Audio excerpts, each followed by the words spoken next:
My turn. Oh, Jesus.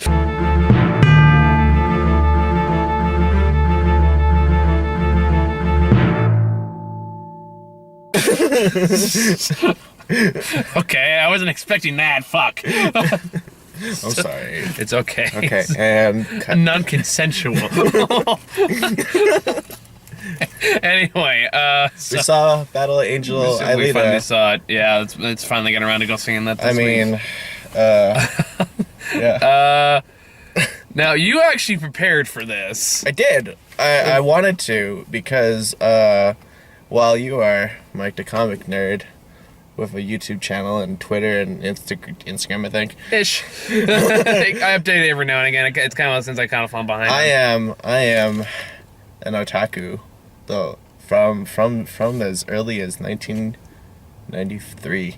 Congratulations. Meaning I love the Japanese manga, and so I actually saw this comic series so long ago, 1990 something, on a shelf. So I'm like, oh, what is this? Well, I'll read a couple of pages, and then I forgot about it for 20 years. Great staying power, that one.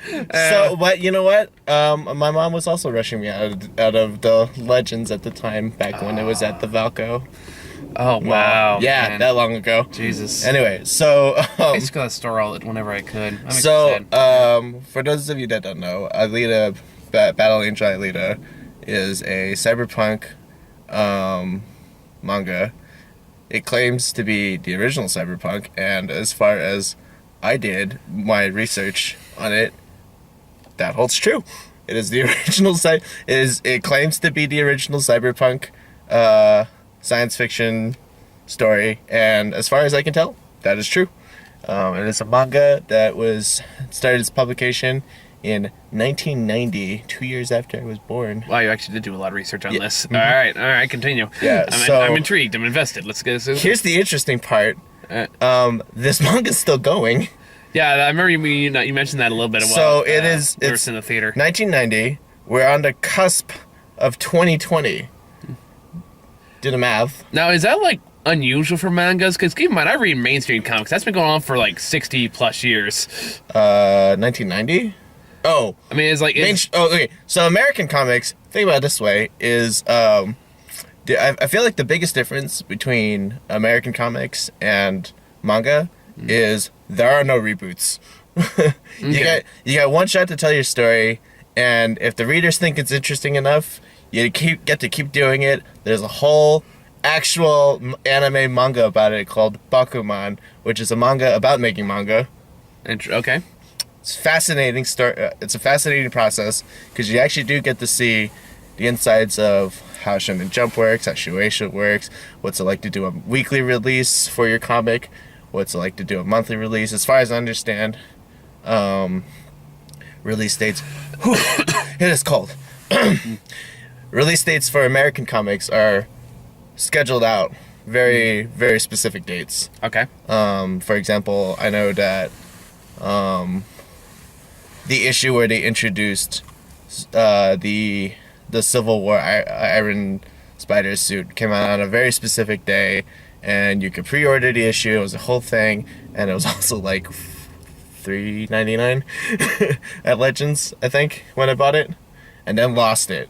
Oh, I know. I mean, granted, that's kind of when Civil War started to go downhill, but But that suit at the time was a delicate design, in my opinion. Some people love it, some people hate it, some people love it. I was like, I felt it was a delicate design. We're getting off topic. Anyway, so here we are, Battle Angel Alita, the original cyberpunk sci-fi story. And in fact, there are so many tropes that come from Battle Angel Alita that the biggest concern that most people have, because they did look at other reviews, is that this is a story we know already. Mm-hmm. But that's the thing.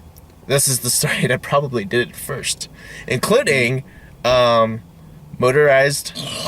rollerblades, which would be later come in another manga called Air Gear. Okay. In the early 2000s.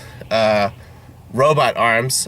We all Full Metal Alchemist, Trigun, just the whole fucking list. Alita can't be the first one to do robot arms. No, it probably isn't. But, the cybernetic bodies. Terminator came out in the 80s. Yeah. That had robot arms way before Alita did. No, it's a Japanese sci-fi. Still, though, robot arms were not a new idea from Alita. Absolutely not. But, just like what you can see as it grows, how other people have done it later in the Japanese manga scene. It's fascinating, actually. It's actually like being a Star Trek Next Generation fan and watching old Star Trek and being like, oh, I can see where this came from. I can see where the idea came from, and I can appreciate it. Okay. So, all that said, so even stuff like Ghost in the Shell, you can see some of the influences. It goes on. It's fascinating. Ghost in the Shell. Not the fucking movie. Yeah, I know.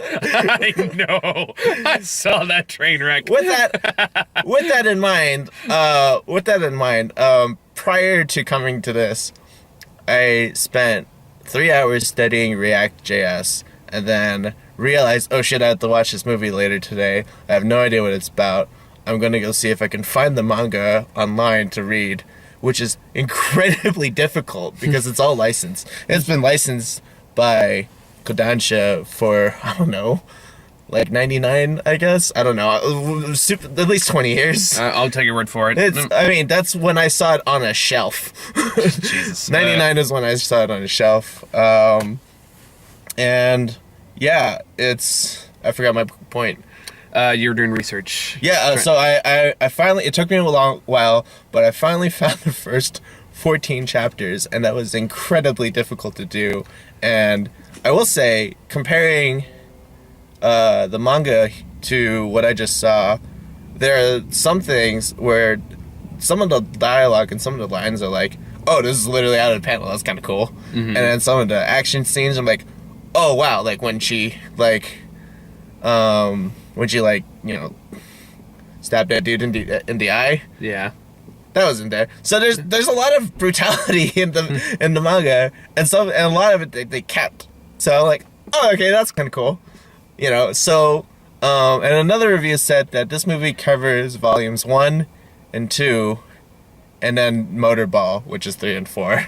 Okay. Like barely touching on Motorball, and read the community that actually does follow this series. With devotion. Okay. They all say Motorball sucks. So I'm like, all right, cool. So that my overall experience was like, this is a great anime adaptation. But as far as a movie, I'm like, they had to dumb it down for the white people. A little bit. Just a little bit. It's not too bad. No, this is just James Cameron. Am I implying James Cameron is dumb? Kind of. Unobtainium. Anyway. I'm sorry, who can live that down, right? Okay, this is where I'm gonna be the bad guy. I'll take all the shit from the Alita fans on this one. No, it's okay because let me just finish one thing. Okay. If you're a hardcore Alita fan, you'll probably be like, what's this? It's sort of like the best deal is when both parties are a little unhappy, and I feel like that's the best. This is the best compromise that they could come up with. That it's like, hey, if you like Alita, go for it. And then, hey, if you like anime, you'll probably like it. And then, hey, if you have no idea about anime or what, yeah, that's how anime or waifus or anything like that. Okay. This may or may not be your thing. This is your world, so I'm just taking your word for whatever you say. Anime is a joke word. Okay. I don't know that. That could be a real fucking thing. If I didn't have the internet in the early 2000s, you could probably tell me hentai was like classic literature, and I'd probably believe you. Well, no, I'm just kidding. First of all, I do know what hentai is before anyone corrects me on that. First of all, before someone starts giving me like dictionary definitions of what hentai is. First of all, Cum Dumpsters 3 was amazing. Why do I know that's a thing? Yeah, on Pornhub. I don't know. Don't look it up. I don't wanna. I already get the visual image in my head. I don't want it. Anyway.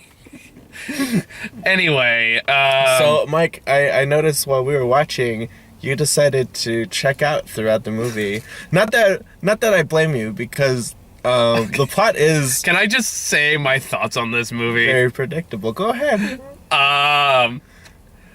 The action scenes were great. Okay. The dialogue is dog shit. Oh yeah. So It is so bad. when I was reading it, it's a little dated. It's this comes the problem of doing adaptations. It's more of like, okay, you can love the source material, you can be so devoted to it. And I know we're gonna get a lot of shit from Alita fans on this because apparently this has a very hardcore like follow. Like this is like the Venom of this year. That the people are gonna like witness movie. Gotta say, Don't compare this to Venom. I'm not saying that like. Actually, I gotta think which one I like better, honestly. And just that in like the people that went into this saying, I'm gonna like this, we're gonna like it no matter what. It's true. It's like how Kingdom Hearts 3 is unreviewable. Yeah. Which is a fantastic video. But there's gonna be the fan, like, there's nothing I'm gonna say that's gonna like change any of your minds. So it's not like, did I like this movie? Honestly, not really, but I didn't hate it either. It's more like it's Robert Rodriguez, so it's worth watching for the action sequences which are fan-fucking-tastic. But every other time, I can feel my eyeballs rolling the back of my head listening to this goddamn awful dialogue so much. Like, there was a point where I wanted to audibly go, ugh, but we were in a crowded theater, so I couldn't do it. Okay, first of all, I might have done it already. I think I know which part you're talking about. There's a bunch of parts. Like, I went, oh, Jesus. Okay. We're doing this. Like, I don't know if it's supposed to be funny or it's supposed to not be. And again, it comes down to just, look, we all love James Cameron's classic movies. Like, who doesn't like Aliens or Terminator 1 and 2 or others he's made? But let's face facts, people. Let's face facts. His writing was corny even back then, and his 80s style of writing has not improved with time. We all saw Avatar, and we all got over the spectacle of Avatar to realize how awful that movie is too. So let's face fact. Unobtainium. And let's not also face fact, he wrote a Spider-Man script where he had Arnold Schwarzenegger as Dr. Octopus. This is a script that exists. That sounds awesome. But he had he wrote it because he was getting paid by the word. And okay, but here's my thought about that. But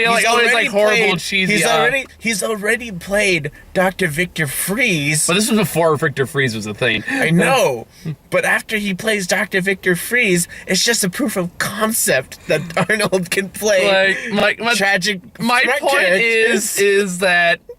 I'm trolling. Robert Rodriguez has like a great eye for like camera work and cinematography and fight choreography. James Cameron lost touch with his writing abilities a long fucking time ago. Let's stop giving this reverence he seems to get nowadays. Although he's kind of losing it more and more after doing dumb interview after dumb interview, like what he said about Aquaman, which is like, really?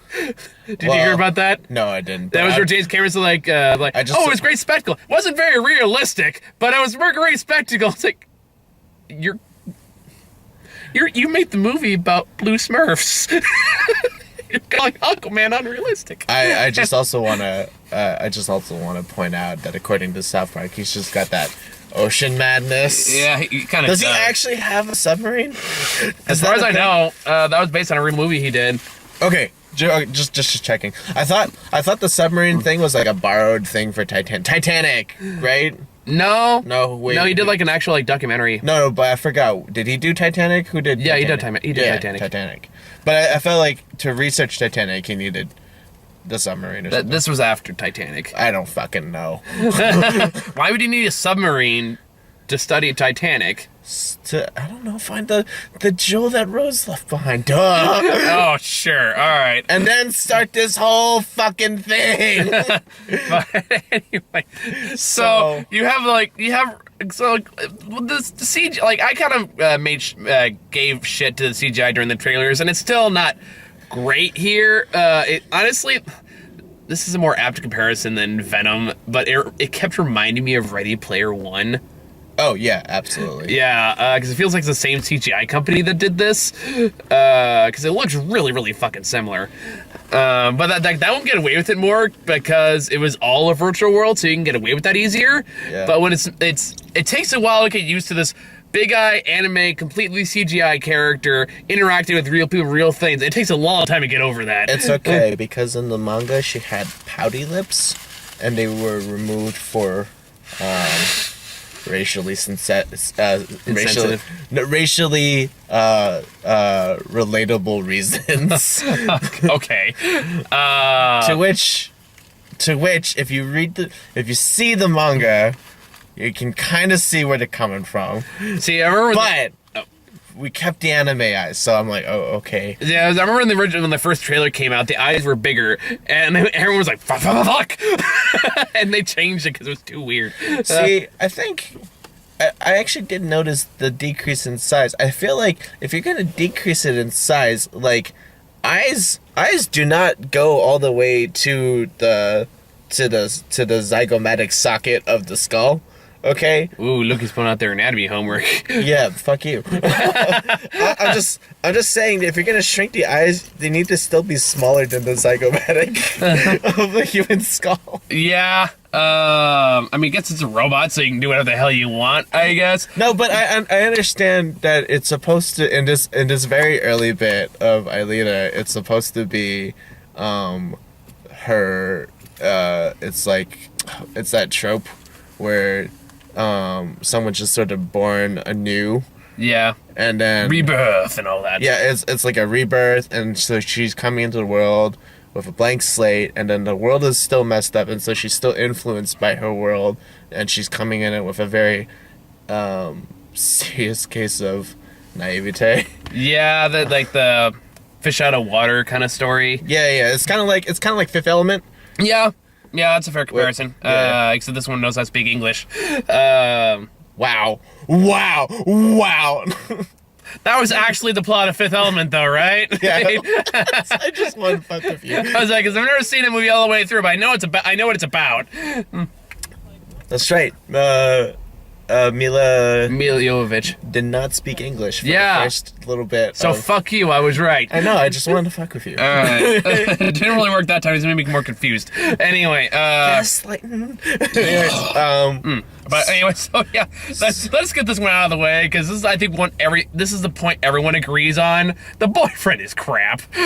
See, there's a difference between him and the manga, too. There's actually a bunch of noticeable differences, including Christoph Waltz's character, who I actually liked. You would not like him in the manga.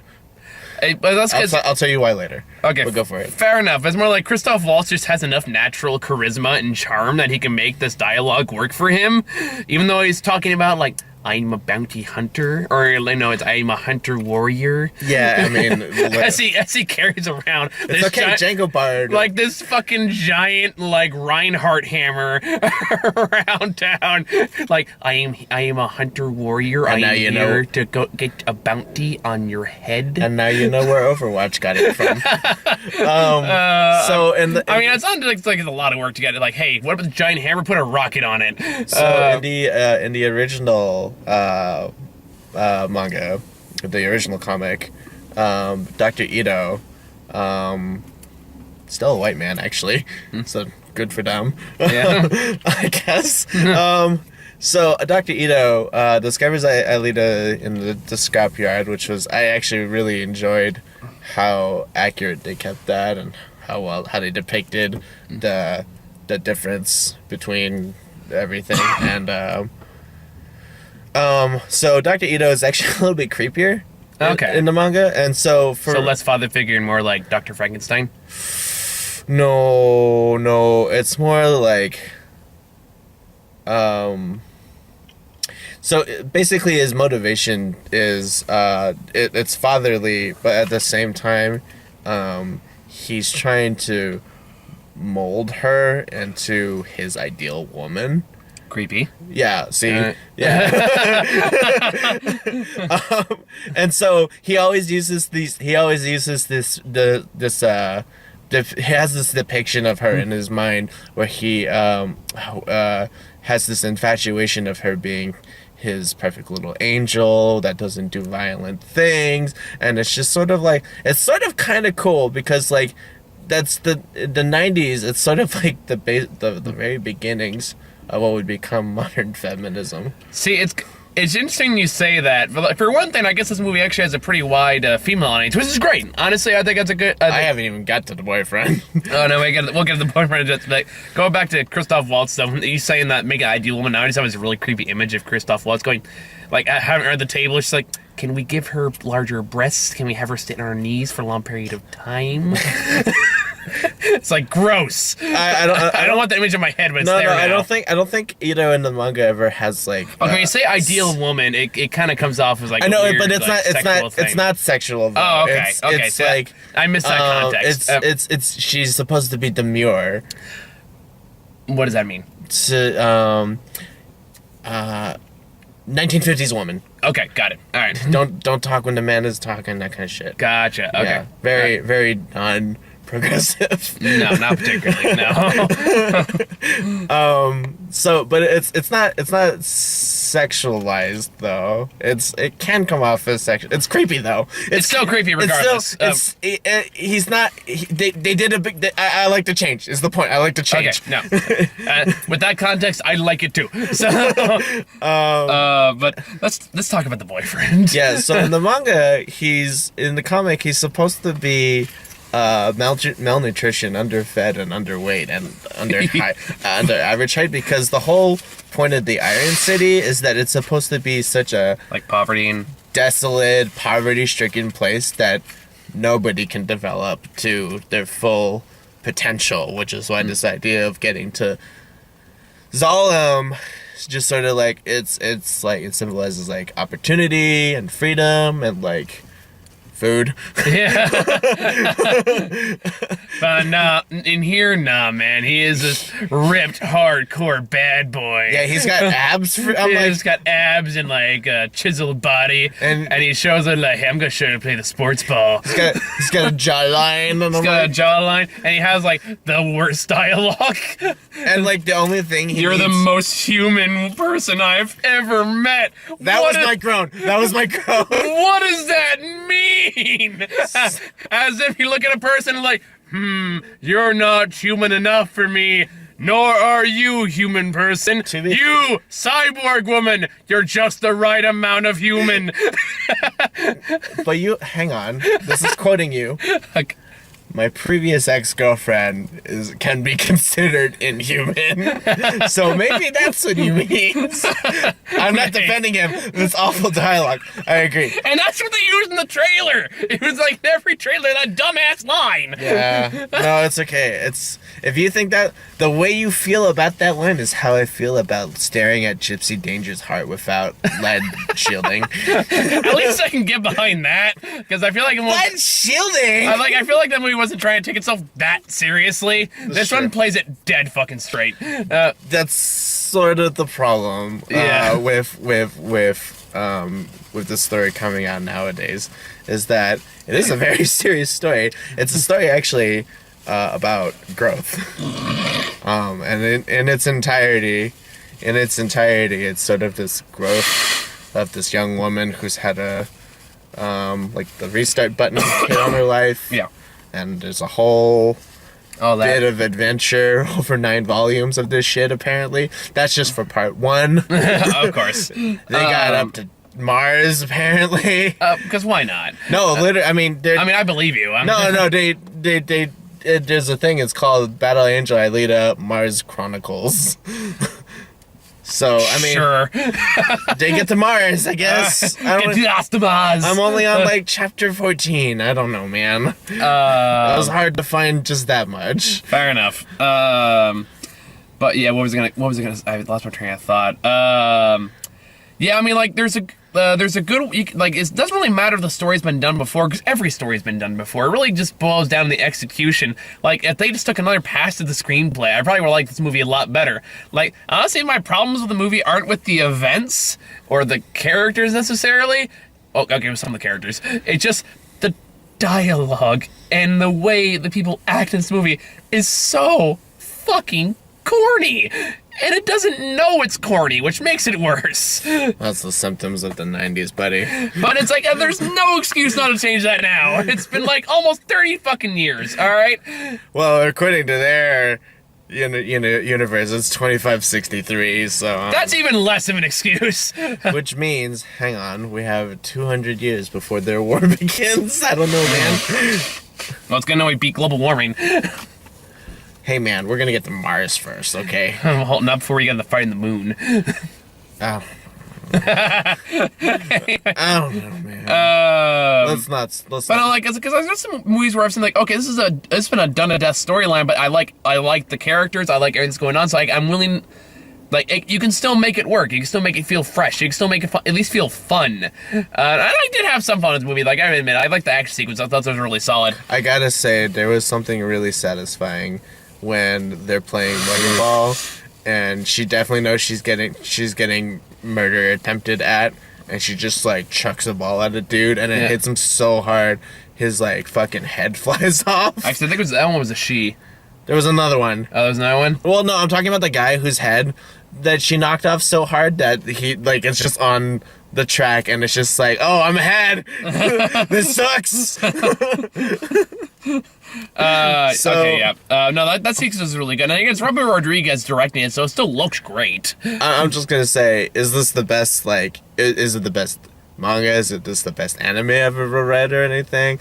You know, maybe in 1999 this shit would have blown my fucking mind. Yeah. And then I would have read some shit from this millennia and have a different thought about it. A little bit nostalgic. So, to the Battle Angel Alita fans, go watch it, man. Make your own decisions. They change basically the worst parts about the doctor, and then Hugo was supposed to go insane in his robot body. Because I guess they was like, we don't want him in the sequels. Just kill him now. No, she kills him pretty soon after the whole robot head transfer thing, because it's sort of like traumatic to have been killed by your girlfriend, to have your head be put on a robot body. And that never comes up. Basically, they skip a whole emotional scene where he just like nuck and futz loses it and then starts killing people in the street because he feels like, you know, part of being a cyber is that there's very little consequence. That would actually been way more interesting. Like, I would have liked it. That would have been a much better climax. Just but like you sort of see it. Like, some people like get their fucking heads ripped off, and there's like basically no consequences as long as the head is fine. Yeah, right. You know, like even the one guy when they were doing the maintenance on What are you trying to say? The dude, the orange Hulk dude with the one, and you can see his spine wiggling for some reason, which is kind of unnecessary. I just needed to see him come out. Okay, that's good enough. You're like, he's like, yeah, I'm detached from my body. This is no consequence to me. He made a little spine butt wiggle. You gotta do a little dance. Do the bug fever. Yeah, but it's just like, you know, there's some things that were done better in this movie. There are some things that were just done better in the manga. Which which I honestly skimmed through. I mean, it's better than Ghost in the Shell. Which is insane. I didn't see it. I was outraged. At you would have been pissed off. I like Pacific Rim mad. Let me put it this way. This movie has literal whitewashing. Yeah, I know. It's Scarlett Johansson. No, you don't understand. What it turns out to be in the movie is the fact that they took the mind of an Asian woman and put it inside of Scarlett Johansson. This is a plot point. Okay. In Ghost in the Shell. Moving on.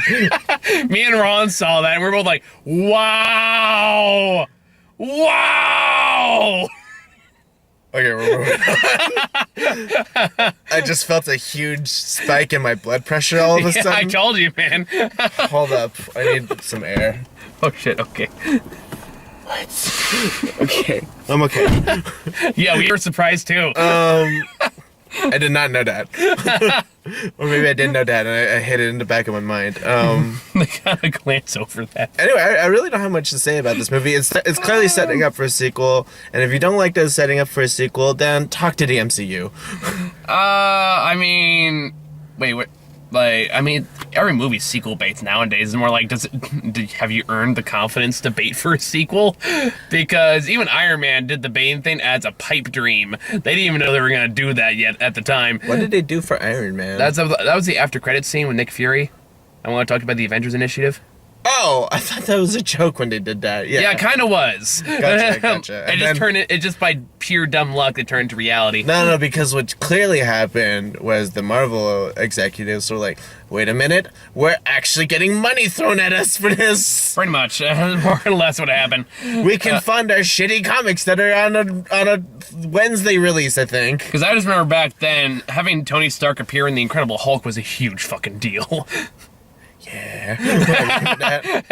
Hey. Oh, how times have changed. Hey, Robert Downey, can you, like, hang out on this set for, like, 20 seconds? Yeah, sure, guys. Pretty much. Still pay me, right? Yeah, totally. Okay. But yeah, like, and by the way, the main villain of this whole thing turns out to be Edward Norton, which just kind of comes out of nowhere. It's like, oh man, I'm now really mad. I don't know if it's gonna get a sequel now, but I kind of want one now. I do kind of want to see Edward Norton get killed. Just Edward Norton just pulls some like American X crap. And you know the best part, the thing is that from what I've been reading is that it's after this bit that they're introducing right now in Alita where it actually gets good. So I hope it does get a sequel. I mean, like, I would still watch it. I would just like better screenwriters. I mean, really, I have like 20 years of manga to catch up on now. I would like just like better screenplay and honestly some better actors, because there's like even Alita was really hit and miss for me. Like, she has some good delivery in some lines, but other parts I'm like, oh lord. I feel like they just chose her because she's like a gymnast, I think. I mean, you can tell because she's doing all the like the stretchy stuff later on when she gets a new body. So I was like, oh, okay. I mean, they could have just mocapped an actual gymnast. Yeah, that honestly, that contortionist. You can do that nowadays, so that wouldn't surprise me either. It's more like there are some lines like, okay, like she's having scenes with Christoph Waltz are usually reliably pretty good. Yeah. But there's also other scenes when like she's doing like the tough guy talk at the bounty hunter bar. Yeah, that wasn't. Where I was like, oh my god. Oh, and I get that was in the book, but at the same time I was like, oh lord. My favorite character in that whole sequence was Dog Man. Oh, Lawnmower Man. Is that what it's called in the book? No. He was the Lawnmower Man from the movie Lawnmower Man. Oh, I never saw Lawnmower Man. Well, he was the guy. So Lawnmower Man TLDR is don't help the mentally disabled. Nice save. No. So the actual TLDR is scientist makes man that is less than normal intelligence too intelligent, and then he starts killing people. Okay, good to know. I just know him as that pilot from Lost. So I know, like, when he's heading down the sewers, and the dog's chasing after the big Hulk guy who is really bad. I just can imagine looking over to Lee and goes, "We're not going to Guam, are we?" For me, like the one person that remembers that line from Lost. Yeah, I was a little upset they killed the one actual dog. I know. I was like, you leave the fucking dog out of this. What did the dog do? Like, if I was one of the hunter warriors in the bar, I'd be like, what the fuck did the dog do to you? Fuck you. And of course, the douchebag bounty hunter guy is fucking Ajax from Deadpool. Oh my god, it is. I saw his face like, oh, fucking course it is. Hey, you know what? This time, Francis died to a sword. He didn't even die. He just got his face cut off. That's a death, let's be honest. It's going, my face. Because they didn't even have give any teeth during that part. No, because she cut from the jaw up to... Oh, that's right. Yeah. All right, fair enough. She cut from, like, chin to chin to like here. But anyway, there's this whole stupid scene where she becomes a bounty hunter, or I'm sorry, a warrior hunter. It's a bounty hunter. Can we really be honest? I know, but that was my first, like, when Christoph Waltz is like walking down wearing like his best Spider-Man Noir cosplay, just going down the. That was great cosplay. I mean, I would love that hat and trench coat personally. I'm just saying let's call it what it is. As he's awkwardly walking down the hallway with this big ass hammer, and this big hulking guy goes like, "You're not going anywhere, so, like, doctor, whatever your name is." It's like, or should I say, warrior hunter? And I'm like, really? Oh, Dr. Ito, yeah. I'm like, really? That's what we're going with? You couldn't change that to something like, I don't know, not 90s? I mean, bounty hunter is a perfectly fine term. No, warrior hunter. No, it's okay. It's okay. Cowboy Bebop will fix it. That's so dumb. Cowboy Bebop will fix that mistake 9 years later. Okay, all right. I've heard good things about Cowboy Bebop. Makes me sad. But yeah, so she goes to this bar. She goes to this bar as a new bounty hunter, and she tries to like rile up the troops. See, so that's actually part of her character development because she's still naive and she's thinking that people will help each other out of the goodness of their heart. I mean, I get that, but the way it was delivered and sold, it's such bad delivery. It is so cringy to watch actually unfold. And then it also has a part where douchebag McDouche Hunter goes up there and like introduces all the people at the bar, none of which come back, by the way. No, that's not true. Like 3 of them come back for the motorball thing. Oh, that's right. Okay, I take that back. Never mind. One of them gets fucking actual dead. Okay, you're right. Okay. Redacted. Point redacted. But one of the people there is just this guy who has like his 3 robo dogs and a cowboy hat, and he sees a little dog come up to me. 4. Oh, sorry. 4. I think. Whatever. How many there were, and with yeah. And he decides he's just there to pick up his little dog that comes up to him. He starts petting that. And then there's part where he's like, I'll take on any of you. So a big bar fight happens. And meanwhile, Cowboy Man sitting there going, instantly became my favorite character. And he's only in like 2 scenes. Yeah, good job, Blastman. See, but that's, you know what? That's sort of the thing that like... That was the case where less is more. It's sort of the thing that Grant pointed out to me a while about petting the dog. Literally pet the dog so that you would like him. Thanks, Grant. There is that. It's also the fact that he was the only one that was like, I'm not doing this bullshit. Well, more importantly, I felt like he was one of the most, like, he had one of the more honest reactions to like a bar fight breaking out in front of you. And it's like, well, I don't want my dogs getting hurt. Yeah. And it's just like, I ain't getting paid. I don't want my dogs to get hurt, and that's kind of fun to watch. That's a really honest reaction. It was just like, nice. Yeah, all right, I'll go with this. Yeah. And then I did like the line Christoph Waltz had when he came in. It was like, everyone stop or no more for your repairs. Instantly, everyone stops. Like, okay, that was a good line. I'll give it that one. Yeah. But yeah, there's a lot of scenes like that, especially the big Hulk guy that kept coming back was also just not a good choice of the actor. So every line he had, I was like, oh, dude, just stop talking. Just stop. Yeah, just fight, man. Just fight. You're not here for your soliloquy, all right? Just fucking talk. I mean, just fucking fight. He had some weird actions, too, where he would, like, play with his finger tentacle chains. A little bit weird. No, I've seen enough hentai. I know where this is going. No, you have not. Sir. That's what you think. Connoisseur of... No. You don't know my childhood. Don't kink shame me! Kink shaming is my kink! I've seen Tentacles Abbreviation 9. Anyway, Tentacles Inc. Anyway. Do you have anything else?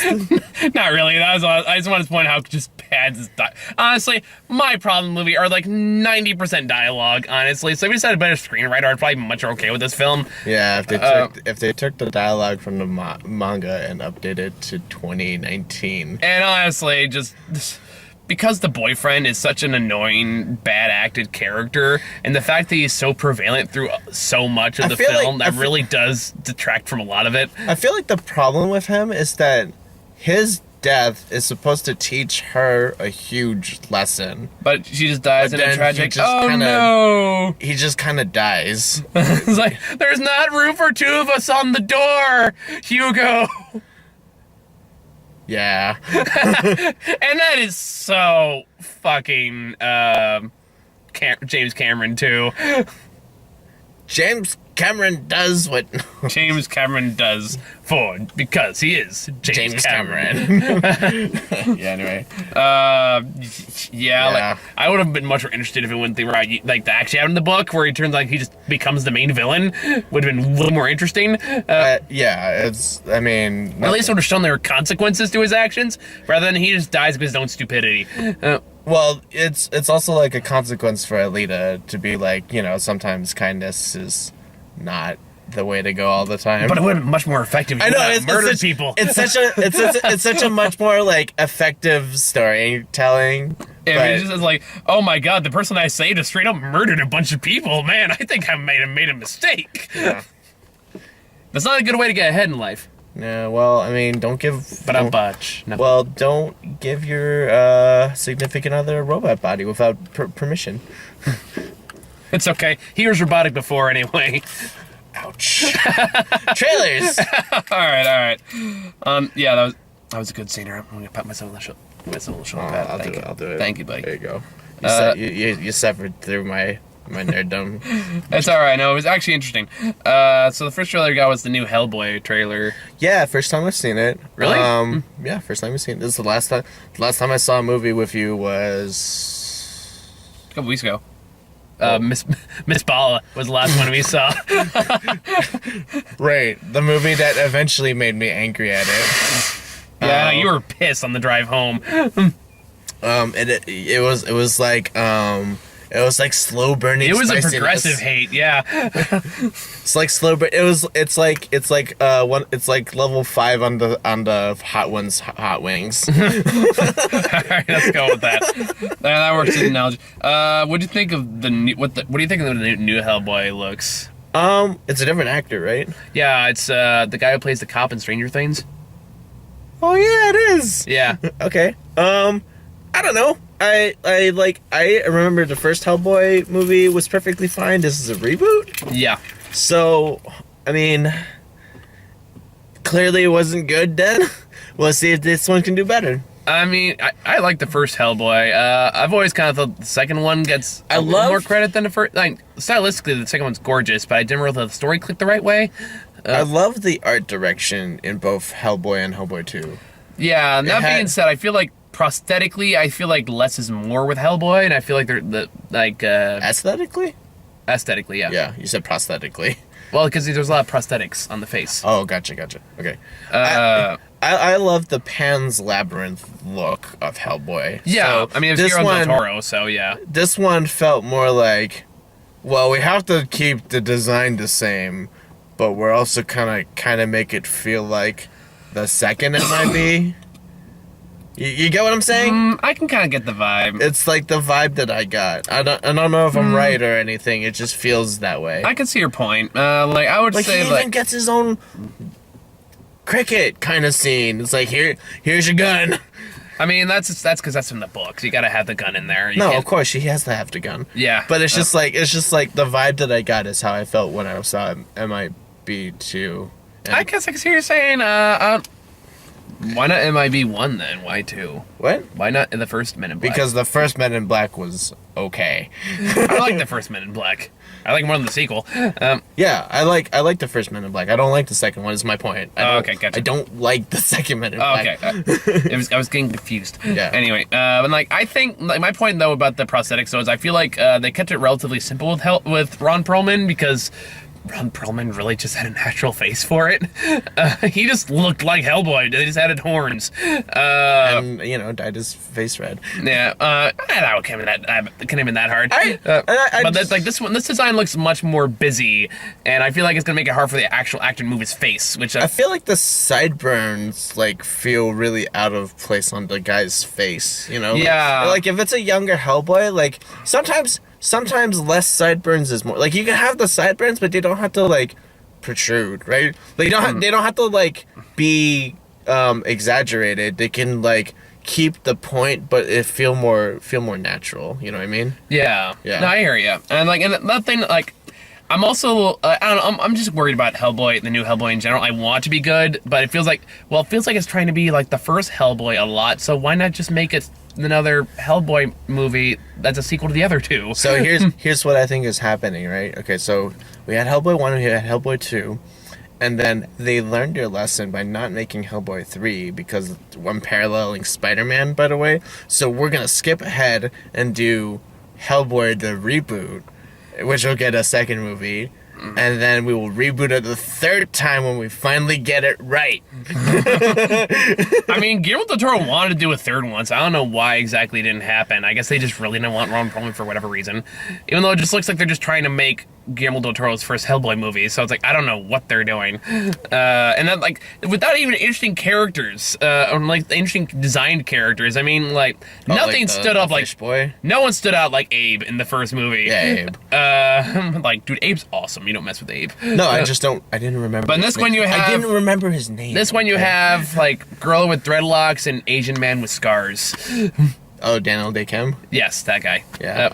Also from Lost. Yes, I recognized him. There was also... fun fact, Ajax was originally cast to be that character, but he dropped out when he realized the character in the comics was Korean. Oh, yeah. So he's basically like, I'm not doing this. I'm not getting involved in this. I apologize. I didn't know. I'm out. So that was like, all right, bravo. I'll give you credit. You recognize the mistake you made do. So anyway. You can be Alita now. Hellboy. Yep, that was Hellboy. And then we got Pet Sematary. I talked about that a million times already. Just speaking of Men in Black, we got Blend Back International, which... I think we talked about it before. Yeah, we have. Just, like, Tessa Thompson and Chris Hemsworth teaming up again. I'm looking forward to it. It's gonna be fun. They're both in Thor Ragnarok. Really? Yeah, she's Valkyrie. Oh, she is Valkyrie. Good for her. Yeah. Good for her. Is it Tessa Thompson? Am I saying? Is that the right person I'm thinking of? I have no idea. All right. I didn't bother to look. I was just like, yep, this looks like MIB. Yep. Okay. If anything though, they did make the car way cooler. They did in that. How can we make an alien gun even cooler? Yeah, by making the fucking rim a fucking Tommy gun like ammo clip that's supposed to attach to alien gun, and you're just supposed to go like spray and pray. hope this saves the world. Please don't miss. Then we got. And we all know that because it's in Europe, they're gonna use Big Ben as a way to wipe everyone's memory. Probably. Because if they don't do that, then my next guess would be the Ferris wheel. Done. Okay. Then we got a trailer for The Hustle. That looks like dog shit. Which one was that? That was Rebel Wilson with Anne Hathaway. Oh yeah. That looked like utter garbage.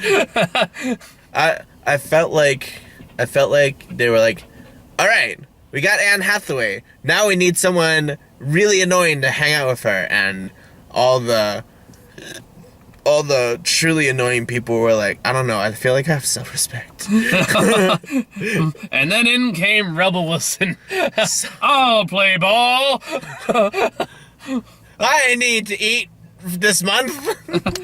Oh, Lord. So, but, like, yeah, that's the case where, like, why would anyone believe this woman is a con artist? I mean, like, this woman is, like, an actual, like, who would believe anything she has to say when she's telling obvious lies?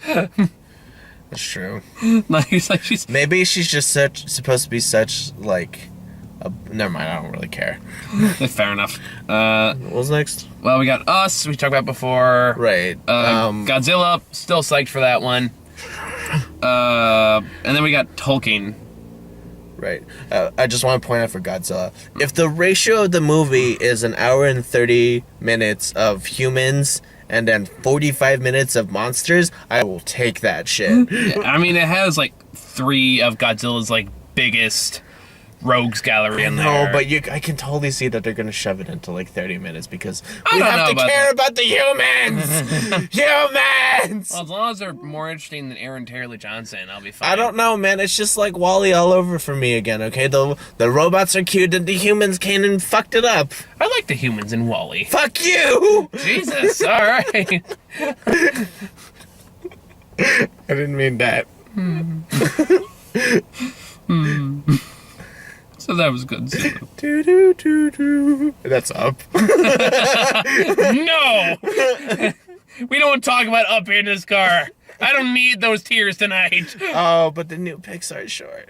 I did see that. That was pretty good. That was that made me hug my dog pretty tight today. I imagine. Hug your pets tonight if you haven't seen. What was the name of that? Kit Bull. That's it. Like kitten plus pit bull. Yep.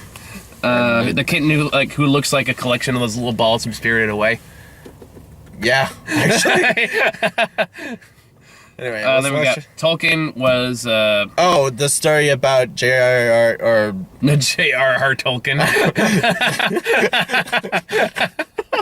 What's his name again? J.R. Tolkien? Yeah, the guy who wrote Lord of the Rings. Yeah, it's a movie about him writing the Lord of the Rings. You sure it's not about J.R.R. Tolkien? That's a completely different guy. Okay? Every time he writes a book, the publisher's like, hey, J.R. Tolkien wrote something. No, I'm J.R.R. Tolkien. No, he wrote that one that turned a popular, ABC show, Game of Lords. Oh, no. Reigns of the Throne. Well, no, I thought he did that spinoff of, Doctor Who or something. Doctor Who? No, I don't fucking know. What? And that has nothing to do with either of those authors. Well, neither does J.R.R. Tolkien is a very distinguished man. J.R.R. Tolkien doesn't exist. I hope someone takes up that pen name just to prove me wrong. That is the best. With his cousin, this is the best fucking segue. with his cousin, fucking say, J.R.R. Martin. No, not Martin. Fuck. George R. It's Martin, right? Yeah, wait. Who wrote Game of Thrones? George. I think it's George R.R. Martin. Okay, I was right. All right, I was like, oh my god, I'm too stuck on Tolkien now. I can't think of any other author. George. I know I'm gonna make that snafu now. Like someone's like, oh yeah, you know, Martin. You know, George R. Tolkien wrote the Game of Thrones series. Someone's gonna go, oh, bitch, what? You're getting one kick in the back whose nose starts bleeding. I just know someone's like, these motherfuckers are illiterate as fuck. I read a book once. I was 2. It had pictures. It was great. That little train could do it. 1 fish, 2 fish. Wait, no, don't spoil it. I haven't gotten that page yet. Oh, shit. That's the first page, though. I got about halfway, and then I just gave up. So what's that movie about Tolkien? I'm sorry. It's just he's writing about the Lord of the Rings. I don't know, it's a pretty vague trailer, so it's more like explosions, I guess. Tolkien was in a war, and the fire inspired Mordor, I guess, is what I got out of it. Oh, maybe he fought in World War II or something? Something like that. So, yeah. Yeah. So none of really go on that trailer. They got Dark Phoenix is the other trailer. Oh, why didn't they just call it Phoenix? Because Dark Phoenix has more brand recognition. Does it? Kinda, yeah. I'll take your word on it. Because Phoenix and Dark Phoenix are actually 2 very different things. I want to go to sleep, but okay. You'll have to explain it to me. You just gave me you and your glasses. Hear my nerd glasses. Hear me your nerd I'm holy shit. Yeah. Never doing that again. So these are how thick my glasses are. Jesus. All right. So no, the Phoenix was Jean Grey's identity when she just had the Phoenix Force. It's before she went evil.